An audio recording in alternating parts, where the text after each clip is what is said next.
Près de 3% de la population québécoise est touchée de près ou de loin par un trouble alimentaire et 10% de ceux-ci meurent suite à des complications médicales ou du suicide.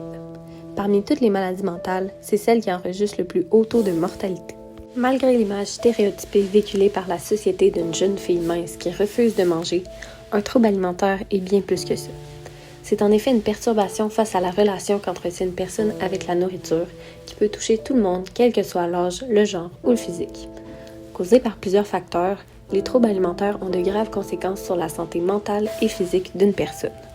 Il est donc crucial de prendre au sérieux ceux qui en souffrent. Pour contribuer à résoudre cette problématique, un organisme avec une mission bien spéciale œuvre depuis 28 ans, la Maison L'Éclaircie. Allons donc rencontrer Elisabeth, intervenante à la Maison L'Éclaircie, qui nous en dira plus sur le fonctionnement de cet organisme. Je m'appelle Elisabeth Nolan, je suis intervenante à la Maison L'Éclaircie. La Maison L'Éclaircie a été fondée en 1996, puis ça a commencé par une initiative d'une personne qui vivait un trouble alimentaire elle-même, qui voulait recevoir de l'aide et il n'y avait pas de service. Donc, elle a décidé de partir elle-même l'organisme communautaire de la Maison L'Éclaircie, avec l'aide d'autres personnes aussi. Puis, éventuellement, ça a grandi, puis ça a été quelque chose qui va faire encore plus d'aide à plus de personnes. La mission de la Maison Éclaircie, c'est d'offrir de l'aide aux personnes de 14 ans et plus de la région de Capitale-Nationale et Chaudière-Appalaches qui vivent des comportements associés à l'anorexie et à la boulimie. Et on offre aussi de l'aide aux proches de ces personnes. Pour les personnes qui vivent des troubles alimentaires, les services qu'on offre, tout commence par la demande d'aide par téléphone ou par clavardage. À ce moment-là, on a une série de questions là, pour vérifier si la personne pourrait cadrer dans nos services selon ce qu'on peut lui apporter. Suite à ça, on a une rencontre initiale sur place avec une intervenante avec plus de questions là, pour encore plus s'assurer qu'on ait la bonne ressource. Et si la personne est acceptée dans nos services, on commence par la cohorte de 15 semaines où on parle d'aspects motivationnels, nutritionnels et on se met aussi en action avec des objectifs et des soupers de groupe. Ce qui est intéressant en groupe, c'est de ne pas se sentir seul avec la problématique, de voir aussi qu'il y a d'autres personnes qui la vivent. Suite à ça, la personne a accès à des suivis individuels avec une intervenante et ou une nutritionniste au besoin. Pour les proches, on offre des services individuels, donc des rencontres d'accompagnement là, pour les aider à les outiller, à mieux comprendre le trouble alimentaire, à recevoir des conseils sur quoi faire dans leur situation avec la personne qui vit le trouble alimentaire. Et suite à ça, on offre aussi là, des services de groupe, de soutien. Et on a des formations en ligne là, pour encore plus comprendre c'est quoi le trouble alimentaire pour s'informer. La Maison Éclaircie offre des activités de prévention scolaire. En ce moment, on en a eu plus au secondaire. On offre aussi des conférences là, au niveau cégepial et les universités. Mais on commence aussi, là, c'est très récent, là, à faire ça dans les niveaux primaires parce que le trouble alimentaire peut commencer très, très jeune, en fait.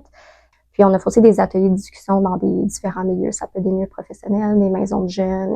Dans l'approche à la Maison Éclaircie, pourquoi on offre du soutien psychosocial, en fait, c'est que pour guérir ou se rétablir, en fait, d'un trouble alimentaire, il faut travailler les 3 modalités bio, psycho et sociales. Donc, au niveau biologique, c'est plus se rétablir des comportements, des symptômes physiques, s'assurer que la santé est assez stable pour la personne et où elle devrait être là, dans sa croissance.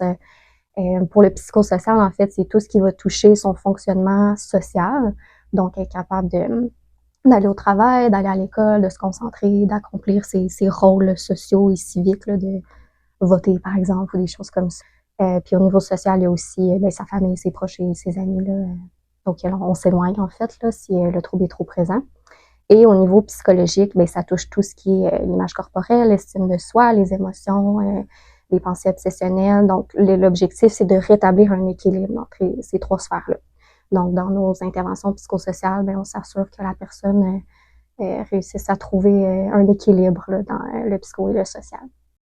Pour faire un don à la Maison Éclaircie, il y a plusieurs façons. Ça peut être par chèque à notre adresse, là, fait que par la poste, on va pouvoir le recevoir.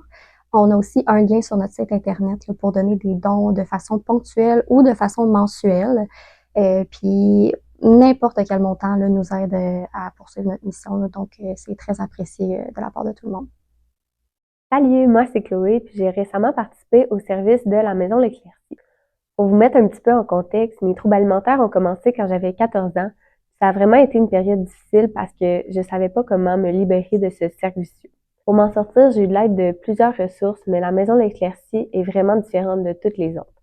Un milieu tellement bienveillant dans lequel on se sent soutenu puis accompagné dans notre démarche.